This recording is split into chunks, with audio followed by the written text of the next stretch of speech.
Good evening, everyone, and welcome to this week's episode of Touchdown Tuesdays, the official football podcast of Bruce Sports. I'm Ian DeMars, and always alongside me is Ryan Solomon. And Ryan, we had a nice week in the NFL where we had mandatory mini camps go underway, and we had some interesting things happen in mini camps too. You know, Ian, that sounded like a hard-hitting news report, how you started it with a good evening. Sounding like a real reporter now. Yeah, it's been an interesting week. What about this, though, Ian? The St. Louis Blues winning the Stanley Cup. Yeah, that one, I didn't know it was going to happen. I mean, it's tough going against a home team in a Game 7, but hats off to St. Louis because they dominated that Game 7.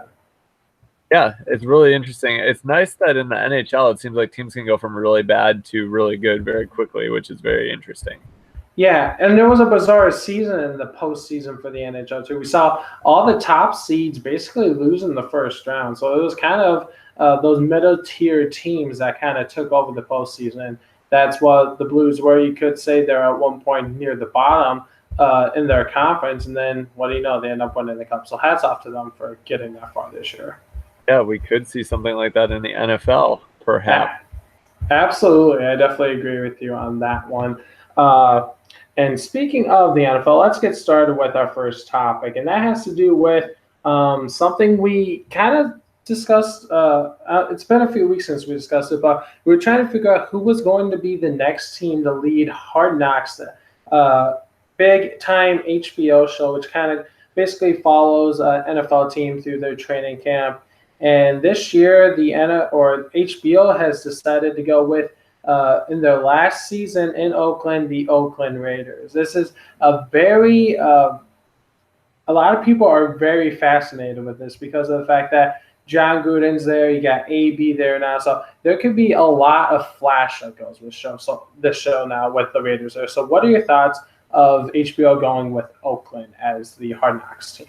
You know, it seems like a logical choice, to be honest. They like to go with a team with a lot of turmoil, a lot of intrigue, and a lot of drama. So if you can really picture whichever team seems like it would have the best cast for a soap opera, that's the team that they usually select. And Oakland really fits the bill here. Like you said, last year in Oakland, that's big. You know, the fan base is going to be a little crazy because they're going to be losing their team. You have John Gruden, who's been a TV personality for the last several seasons, and a very interesting character at that. He might be at odds with his quarterback, Derek Carr, but we're not really sure. Bring in Richie Incognito, bring in Vontaze Burfict, bring in the ever flamboyant Antonio Brown. You have a recipe for a pretty interesting season of Hard Knocks. Yeah, and I think this could be one of the highly rated seasons of all time just because of all the star power that you have out in Oakland. And as we had mentioned before, the fact that it is the last season in Oakland. So there's probably going to be some talks maybe in some point during the episodes of them moving to Vegas. I think that this could be a breakout performance for Antonio Brown, not because I don't feel like he's going to be acting at all. Whatever he does during the show is going to be 100% Antonio Brown. But who knows? Maybe this could be the start of maybe him getting some Hollywood time down the road. That, you know, it could be. I just think that this is a very logical choice. And what'll be really good is if they can actually pull out a good season here. Because it seems like the team that's on Hard Knocks is rarely ever a really good team. So it would be cool to see this group of guys that are kind of from all over the place pieced together after having a horrible year last year where people questioned John Gruden, to be able to see that team actually come together instead of what we usually get on Hard Knocks, which is just kind of drama. Yeah, and I think that, like I said, it's going to be a mix of a lot of things. They have a lot of out of the ordinary people on the show. John Gruden, Antonio Brown, Richie Incognito, as you mentioned, and there's some other pieces too, how the rookies going to be involved. And remember, there are a lot of rookies on Oakland that are coming from either Alabama or Clemson. So maybe we'll see some interesting exchange going on between those rookies. Also, it'll be interesting to see how Derek Carr fits into that as well. So I think it's going to be a very exciting season. As of right now, I do have HBO, so as long as I keep it, I definitely am going to be viewing this for sure. Cool. You excited? I'm pretty excited. Yeah, I'm not sure how. Like I said, I want to say it comes out in the fall, so it's gonna be a while. But yeah, this is probably one of the most excited I've been for Hard Knocks. I mean, I haven't watched too much of the show just because I don't necessarily get HBO, but I do think that this would be one I would watch for sure. Let me ask you this question. If it wasn't the Raiders, what team would you most like to see on Hard Knocks this season? If you could magically change it to a different team. It's tough because they do it off of this weird system. So I believe it has to be a team that has been in the playoffs the last 2 years, and it has to be a team that they have not covered. And if I'm correct in all that, what about a team like Green Bay, a team that has made the playoffs the last 2 years, but I do believe having a new head coach would eliminate them, but I still think that would have been a cool scenario if Green Bay had that opportunity. Yeah, and it's hard to tell if we're just homers on this one, but I feel like they would have been an interesting choice because you talk about all the dysfunction that was there last year. I think a good team would be the Jets because that's a team that's up and coming, that you're expecting big things from them. New GM, new head coach, Le'Veon Bell is there. I think that either of those teams that we mentioned would have been very interesting as well. Yeah, especially with their scenario with Adam Gase losing a GM. They just recently got their new GM. So that whole turmoil, I think, would have been pretty interesting to look over as well. Yeah. So we have some interesting things going on with players sitting out, yes? Yes. So mandatory mini camps have either have occurred or are still in the process of occurring this week in the NFL. There have been some notable big names who have not reported or are skipping because of contracts. We had discussed a few of them last week. There were a couple from the Lions. There was one from the Redskins. There were a couple more bigger ones that came out this week too. There was Jadeveon Clowney, Robbie Gould, and Yannick Ngouki. So of those three, so you got Clowney for the Texans, Gould for the 49ers, and I believe it's pronounced Ngouki for the Jaguars. Of those three, those are three big-time players for their teams. Which team should be worried the most? Yeah, I think it's the Texans and Jadeveon Clowney because Clowney out of those players is the one that can have the most potential impact. So we know how important the defensive line is to that team with J.J. Watt and Clowney. And we've seen how much different it is when they're healthy versus when they're not healthy or when they're present versus when they're not present.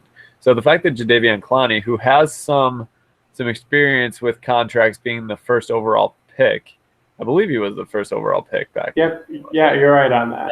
He's going to be expecting, I think, a pretty big deal out of that. And so they're going to have to decide whether they think that he's worth it, whether he's had the production that warrants the kind of contract that I'm sure he's looking for. So I think that could be one that's a little worrisome because he is going to be asking for a large sum of money, I believe.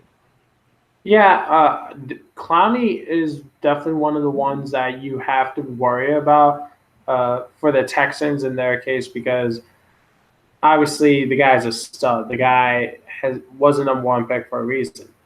But I don't think he's necessarily the main one. I'm going to Jacksonville for this one because Jacksonville has a tough situation over the next couple of years. We're going to be talking about Jalen Ramsey in a little bit. I was going to say Jacksonville has some other issues to worry about right now. Yeah, they have some other issues, but the thing is, if they let this one slide and then things don't work out with Jalen Ramsey, then they lose on two young studs on their defense. So I feel like they need to try and do what they can in order to get this one done. Because if they don't, then I feel like there's going to be a lot more pressure on them to get something done with Ramsey. Now, as I said, it doesn't seem like it's too serious as of now, but I do think that there is potential to worry if you are the Jaguars. I mean, you look at this 49ers case, I don't think there's really too much to worry about. I think Robbie Gould, he's getting up there. He obviously wants to be closer to his family. That's the main reason why he doesn't necessarily want to will be reporting. And I believe he's looking to get more of a short-term deal while the Niners wanted, I think, a long-term deal, but they ended up franchising him. So I think that one's the least worrisome of the three. I do think that the Jags and the Texans both have tough cases here, but I'm going more with the Jaguars here just because I feel like there's a lot more pressure on their team in general than there is the Texans. I've got to say though, the reason I didn't go the route of the Jaguars here is because I feel like we don't even know what direction they're going to go with. Because we thought that that young defense was going to be really good for a number of years, and last year they were kind of exposed as just being flat when they weren't there mentally. And so now you have to wonder, do they want to continue with those players that we saw have somewhat of a collapse when their offense wasn't performing well, or do they want to kind of blow that thing up and try to recoup some of their assets in terms of draft picks and trading away players or letting some players go? So that's why I'm not quite as worried with that situation, just because we're kind of in a state of flux. The Texans are a team that seemed like they were on the rise last year completely. And Deshaun Watson has said this year that he has a much better understanding of the playbook. We're expecting big things out of him in that offense. So a big piece like Jadeveon Clowney is going to be more integral to the Texans than Yannick is going to be to the Jaguars, when we don't know even if the Jaguars are going to be competitive this year. You make a fair case on that. Just looking at Jacksonville, though, they have a lot of things to worry about. So if they can try and at least get one of these things done, then I think they can start making things look a lot easier. Looking at possibly Jalen Ramsey, looking at how the team's going to turn out. Let's talk about Ramsey a little bit since we're kind of on the topic. So Ramsey basically is not impressed at all that the Jaguars are not extending him. And he is, along with some other players that are looking to get a new deal, including Melvin Gordon and then Malcolm Jenkins. In your opinion, is Jalen Ramsey the most concerning out of these three for their respective teams, or is one of these other guys a more important extension waiting to happen than Ramsey is? This one's kind of a tough question because you look at the three names mentioned, the one that kind of has made the biggest deal about it has been Malcolm Jenkins. And you look at Malcolm Jenkins is the oldest of the three, so he's definitely looking to get his money while he's still able to play. Melvin Gordon, he didn't really say that he was worried about it. He just said that he wants a new deal, and when it happens, it'll happen. So there's really no worry there. And as of right now, there isn't worry in Jacksonville, but I am most concerned about them. Like you said, there's a lot of question marks regarding that team, and they need to fill in as many of those issues as they can. Like I said, if they can try and get both these guys done with by the end of next season, that would be huge for the Jaguars. That solidifies the defensive line a little bit, and then the defensive secondary. And the defense has been something that has carried this team over the last few years, even though they did take a step back last year. Looking at the other two, the Eagles, like I said, we're kind of still questioning what's going to happen with them. Like I said, they just gave a crap ton of money to Carson Wentz, which we'll talk about later on. And you look at the Chargers, they're in a weird situation too because, like I said, last year they surprised a lot of people. There were a lot of people thought that this team could get very far in the playoffs, and then they put up a stinker against the New England Patriots. So I think the team that you have to worry about is the one team that has the most pressure, and that's Jacksonville. So Jalen Ramsey might be laughing it off right now, but once training camp comes and the season comes, he's not going to be laughing. He's going to be demanding top dollar. I agree with your selection there, but for a slightly different reason. So out of these three, Melvin Gordon, Malcolm Jenkins, and Jalen Ramsey, which one of the three is the most toxic or has the potential to be the most toxic? And the answer to that is by far Jalen Ramsey. We've seen Malcolm Jenkins kind of get into it a little with some of the kneeling stuff that was going on. But compared to Ramsey, who can just fire off his mouth and cause a ton of controversies all with a few words, that's just child's play. So Jalen Ramsey, we saw last year when the team wasn't doing well, I already mentioned it, he sort of got a little bit toxic with the locker room, started pointing fingers. We know he's a brash guy that likes to brag and talk trash, and that goes great when it's in your favor. But when it's against you, against your team, when it works for your disadvantage instead of advantage, then it becomes difficult to deal with. And an unhappy Jalen Ramsey could spell somewhat of a disaster for that defense that relies a lot on cohesion. And we've seen with the Steelers how when one player, one star is unhappy or two players are unhappy, it can kind of derail your entire season and your entire franchise to an extent as well. So if Jalen Ramsey doesn't get a deal done, I think he's going to be disruptive about it. And even if he does get a deal done, then you still have to deal with the fact that he's a disruptive player in general. So I think the question the Jaguars have to ask is, do they want this guy to be part of their long-term future? And I don't know if they do. It sort of strikes me as an Odell Beckham situation where he's a great player, but sometimes he's a distraction. And the Giants decided he wasn't worth it anymore, and I'm interested to see if the Jaguars are going to decide that Ramsey is or is not worth it. And the thing with Ramsey is I'm really curious how much this is going to take effect into his play this year. Is he going to show that he is a top corner in the league and just play his best ball of his career? Or are we going to start seeing maybe some more negatives from him? Maybe we start seeing him have some issues on the field. Maybe we start seeing him have issues on the benches during games.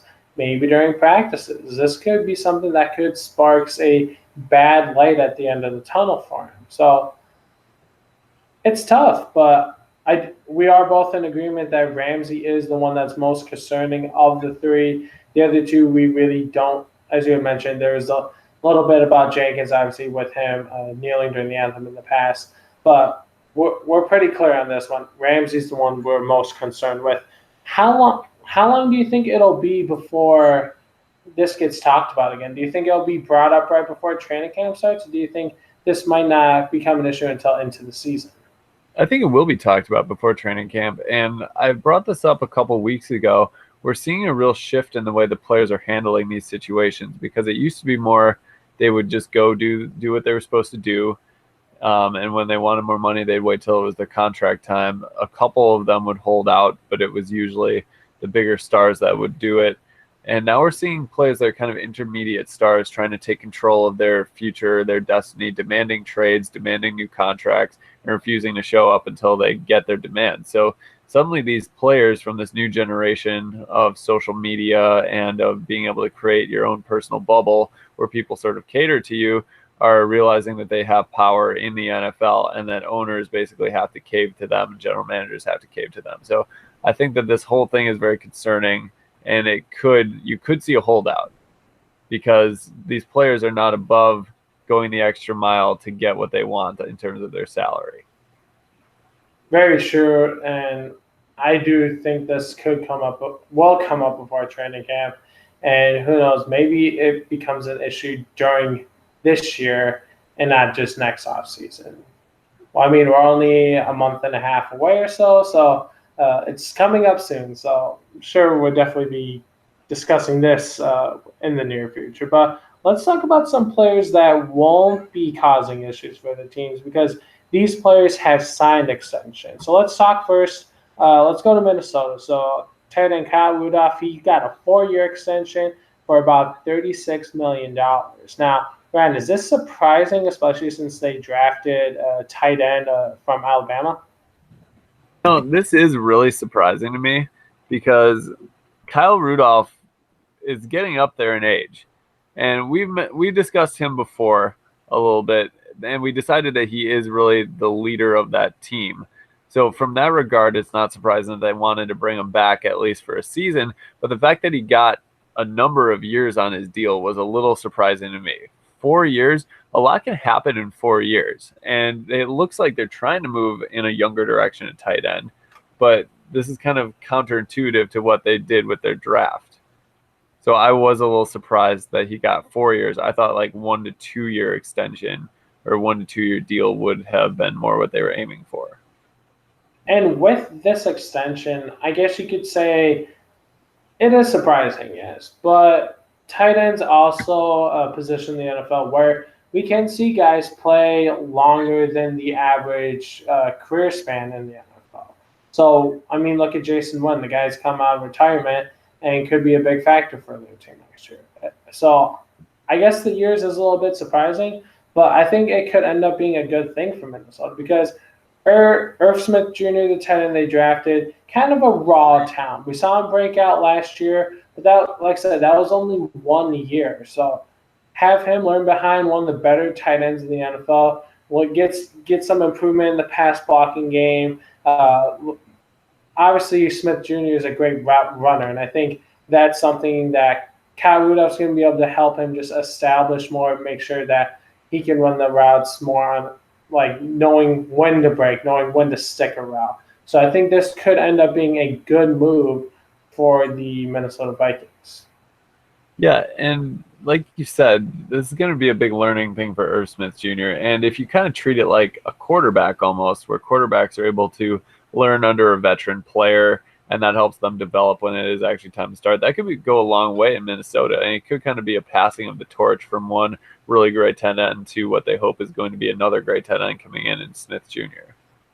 Yeah. But that being said, it doesn't always take 4 years for that. I still think 2 years and then go from there. And if Kyle Rudolph still has a lot left in the tank, then you can give him another extension. True, and you want to what could possibly happen? Maybe they play in 2 years, they see a lot of improvement, and you want to what could end up happening? Maybe the Patriots are like, you want to what? We'll take your tight end. We'll give you fifth round pick or so, and turn him into a stud again. So yeah, the Patriots are always up for a tight end.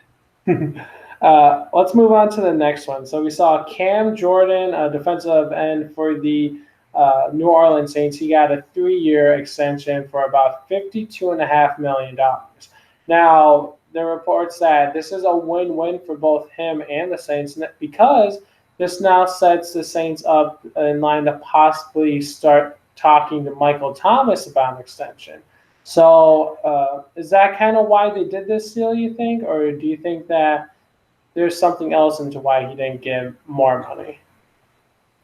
I mean, I think that they just really wanted to sign Cam Jordan because we're seeing an increased importance in the ability to dominate the offensive and defensive line of scrimmage. Because we've seen the Patriots constantly win with a really great offensive line. To win the Super Bowl, you need players that can clog the middle, that can penetrate the middle, that can knock people off their blocks. And I think they realize that Cam Jordan is an integral part of their team. And I think that more so than setting the stage to sign Michael Thomas, they're sort of just making sure they lock up Cam Jordan.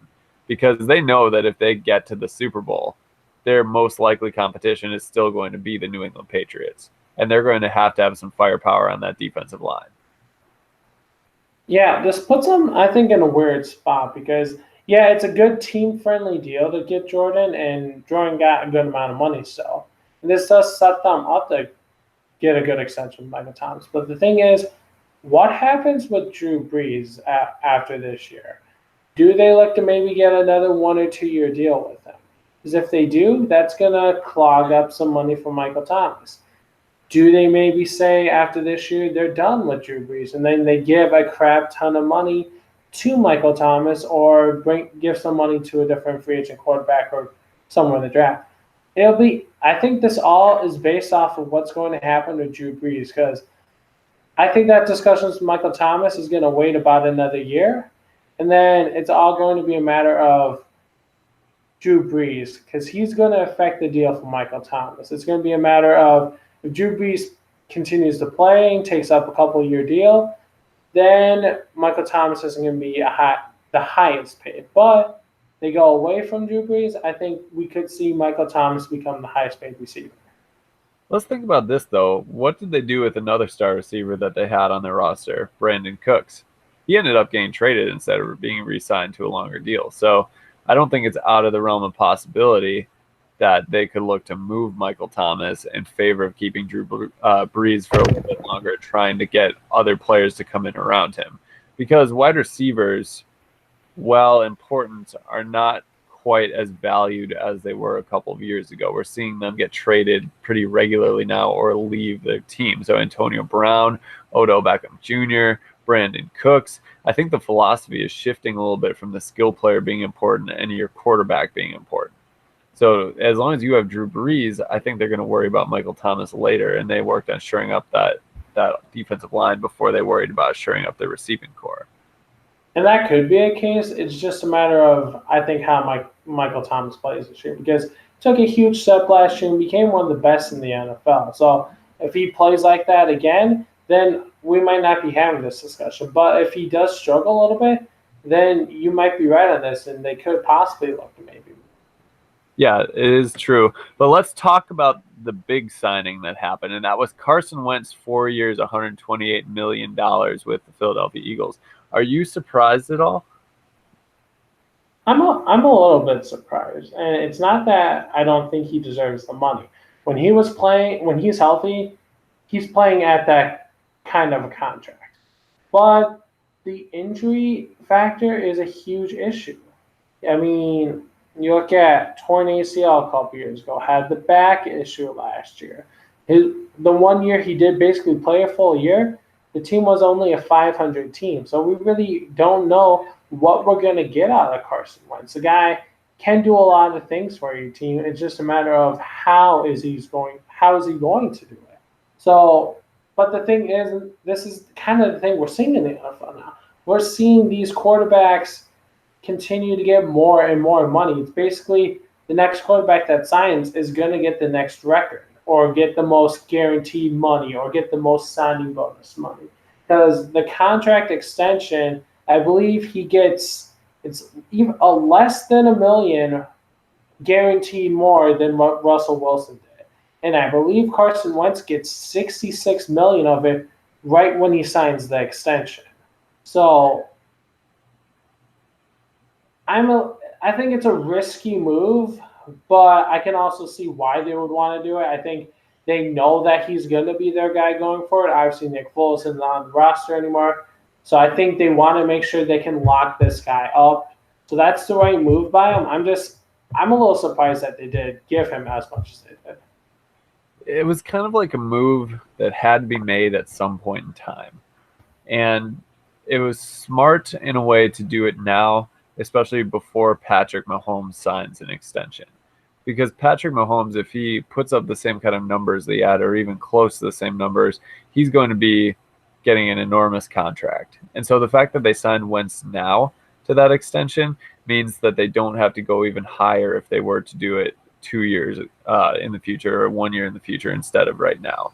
That being said, they're paying a ton of money for a commodity that is basically unproven. We've seen that he can do well on a team that has a really good roster, but let's not forget that Nick Foles did even better, and Nick Foles was actually the one that took them to the Super Bowl and won them the Super Bowl. So Carson Wentz, we know that he can put up numbers if the situation is right, but when you commit this kind of money to your quarterback, you're making it difficult to sign other potential free agents. So they're saying that Carson Wentz is basically good enough to take them all the way to the Super Bowl without them getting any other players on their roster now, which I'm not really sure if that's the case.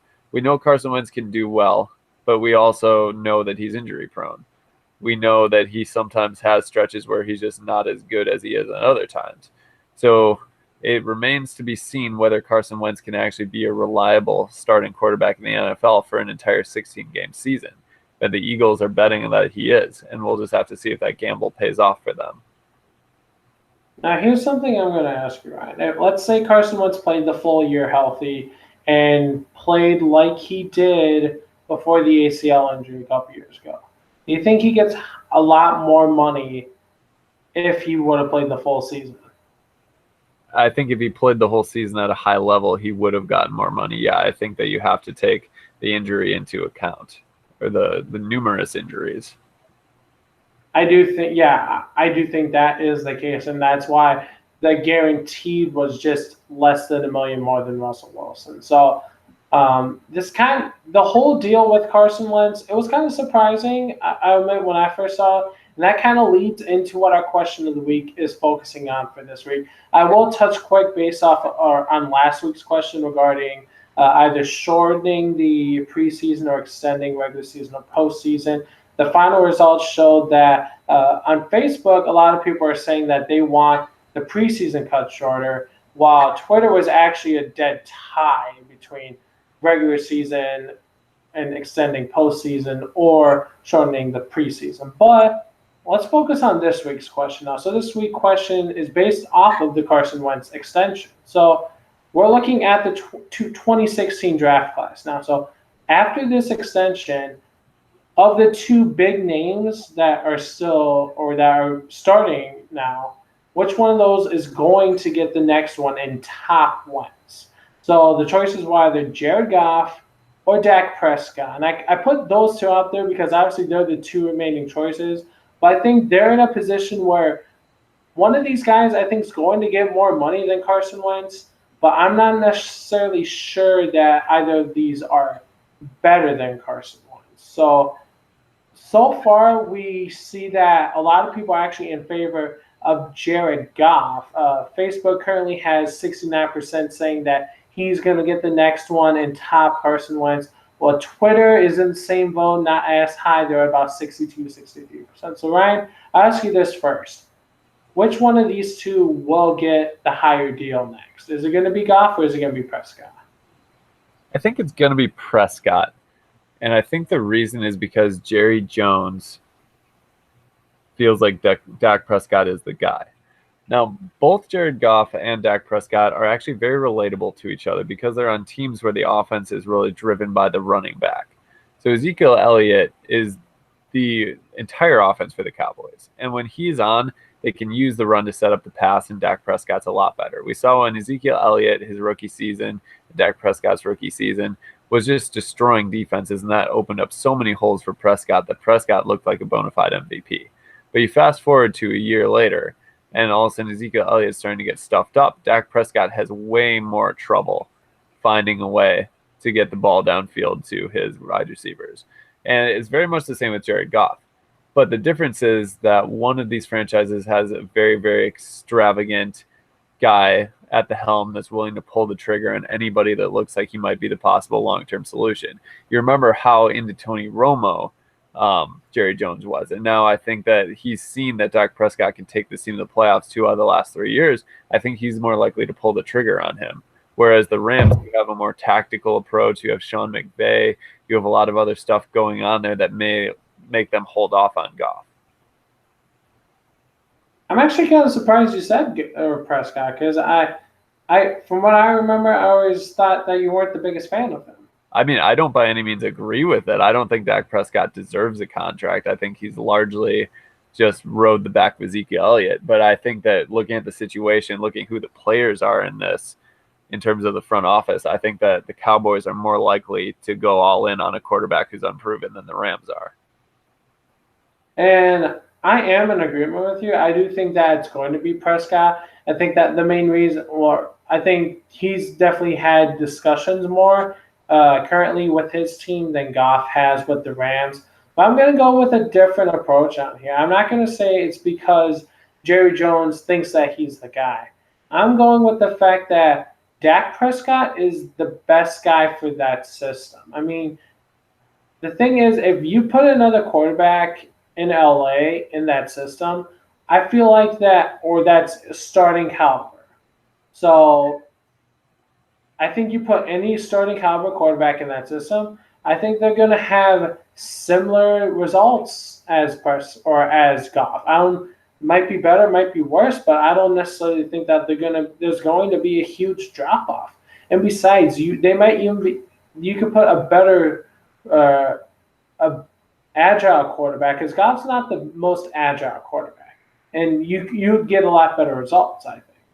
Looking at Dallas, I don't necessarily think that's the case, because I think you need a more mobile-esque quarterback in order to fit that system. And there's not necessarily too many nowadays in the NFL that can be a threat and can also take a lot of pressure off the running back, which I think Dak Prescott does with Ezekiel Elliott. And Dak Prescott, an interesting thing I saw recently was that there were people comparing Dak Prescott to Carson Wentz, kind of saying which one has been better. You look at they've been in the league 3 years now, or 3 or 4 years now, and they're basically 1 year one's quarterback's better, the next year the other quarterback's better. So they're going back and forth on who's the better quarterback out of this draft class. Remember, Dak Prescott was a 4th round pick.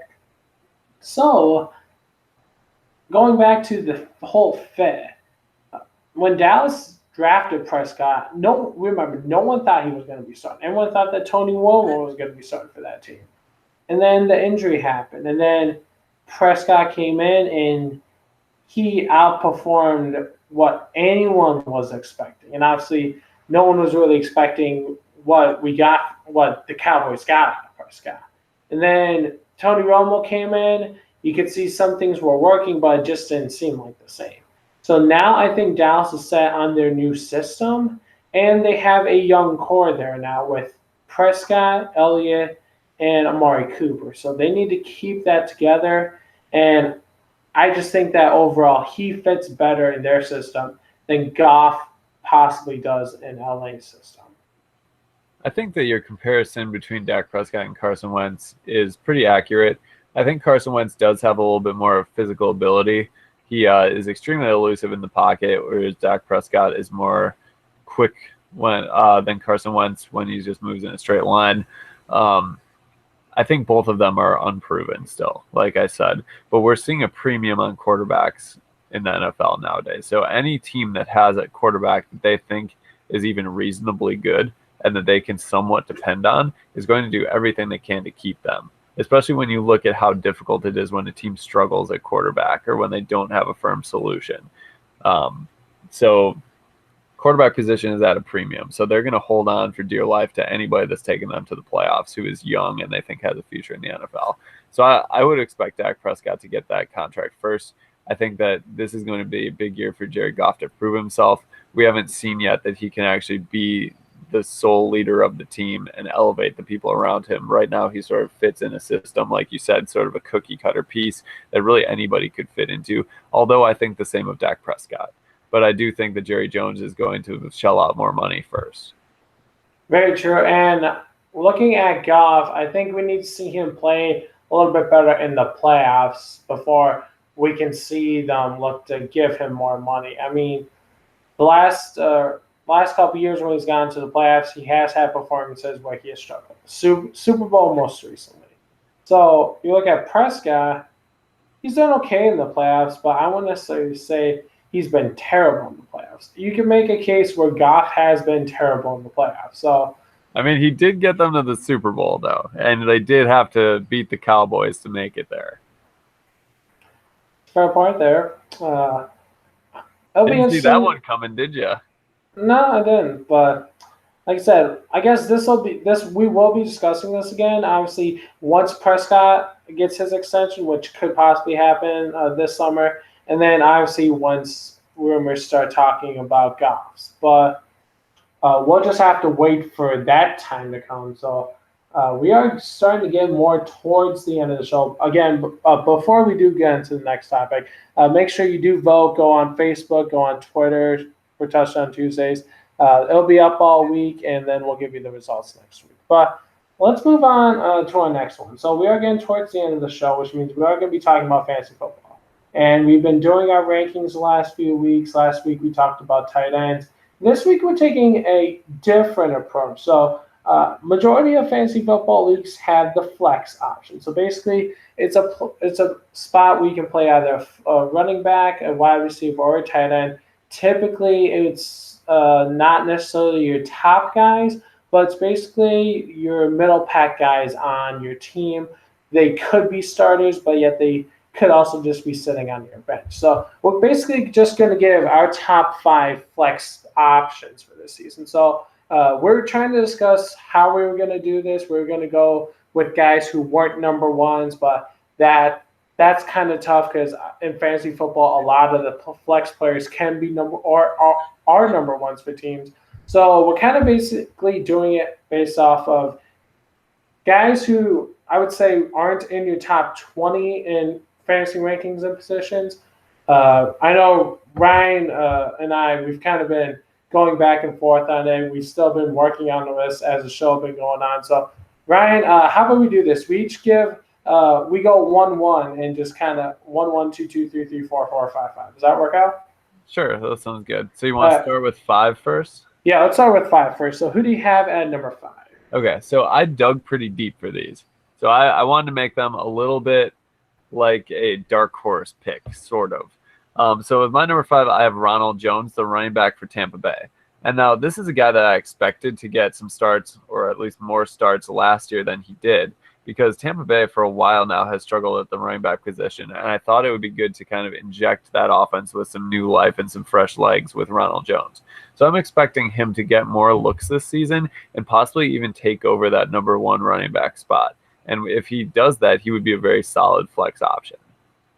Yeah, running backs, I think, is a key part of flex. And Ronald Jones, yeah, a guy, a lot of people, even I had him highly ranked last year. Kind of didn't do too much, got some playing time later on. But it'll be interesting to see if he gets that opportunity. So I do think if he does, he could show that potential. I'm going to go for my number 5, and this could be a shocker. I'm going to go with Stephon Diggs from Minnesota. The reason why is I don't think he's the number 1 wide receiver at this point in Minnesota. I think Adam Thielen has played well enough these last couple of years to take over the number 1 spot. He's getting a lot more targets, I believe, than Stephon Diggs does. And Stephon Diggs has the issue of staying healthy, so he's not getting as many opportunities. So I think that if you're looking for a guy who has that number 1 receiver potential, but also that he's basically kind of a bigger play threat, then I think Diggs would be your guy at number 5. He's definitely a boomer bust kind of player. He has those games with 2 long touchdowns, and then he has those games with 3 catches for 20 yards. And so you never really know what you're going to get out of him, but I agree with you that he's definitely the number 2, like the clear number 2 receiver, supporting receiver in that offense. For my number 4, I have James White, especially in a PPR league, because James White is the guy who does it all for the Patriots, coming out of the backfield, catching passes. He does get some carries. He's going to continue to be the safety blanket for Tom Brady, especially now that Now that Rob Gronkowski is gone. Yeah, I do think that he's going to be that guy that ends up coming into play. As you mentioned, the guy had a Super Bowl record a couple years ago, so definitely gets those opportunities. My number 4, I think this one's more of a reach, and when I was doing my list, I was actually surprised I had him this high up, but I'm going to go with Cameron Brate from Tampa Bay. This is a guy where a couple years ago he was the number 1 option at tight end on that team, and he was probably a top 10 tight end in fantasy football. But what has happened last couple years, they draft O.J. Howard. They use him more as a deep threat down the field. Cameron Brate loses some opportunities.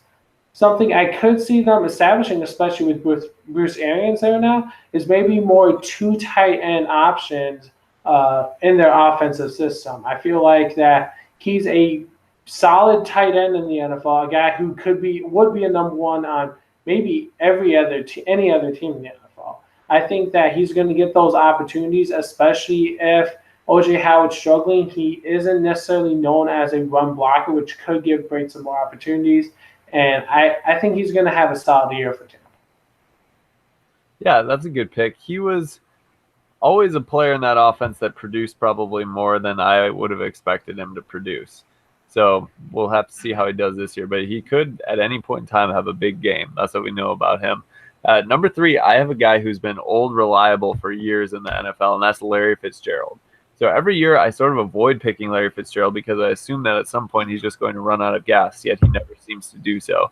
And with a new quarterback in that offense, he's going to need Kyler Murray as a guy that he can trust to go up and get the ball, to be a possession receiver. And I think Larry Fitzgerald 100% still fits the bill for that. And so he's probably going to be one of the more prominent targets in that offense without an abundance of extra players around him other than maybe Christian Kirk. So I think Larry Fitzgerald is going to have a solid season still and could find himself to be a worthy flex option. Yeah, I do think that Fitzgerald is a guy who is at that point in his career where he's more a flex play than he is maybe a wide receiver 1 or a wide receiver 2. It'll be interesting to see what does happen with him this year with Kyler Murray there. Is he going to rely on his veteran receiver? Is he going to maybe go more towards the younger guys? Really don't know, but I do like that option as well. Number 3 for me, we're starting to get really tough with our choices here, but my number 3, I'm going to go with Robert Woods for the Los Angeles Rams. Now, this team, they have 3 very good wide receivers, and Brandon Cooks, Robert Woods, and Cooper Kupp. And Robert Woods took a huge step once Cooper Kupp got injured last year. And I think they pass the ball enough on this team where they're going to have games where you could maybe see all 3 of these guys get like 5 or 6 catches and over 50 yards. He's a veteran on that team. He's going to be able to help them out, and maybe, who knows, if they all stay healthy this year, maybe they could be that Super Bowl team. That's a good pick as well. any of those three receivers for the Rams can go off at any given time. I think they all had big games at different points of the season last year. Speaking of a guy that had some really, really big games last year, Calvin Ridley is my number 2. And he had a really, really good rookie season.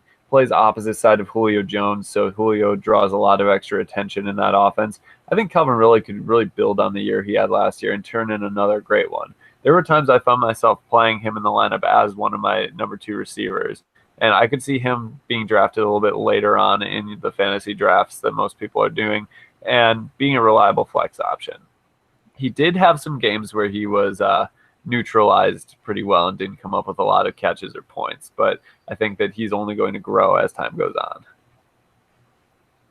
Yeah, I do like that option. He got off to such a great start last year, and then he kind of fell back a little bit. So it was kind of hard to tell where he was on that team. But I do think that he has that potential to break out this year for that Atlanta team, looking to bounce back and get back into the playoffs.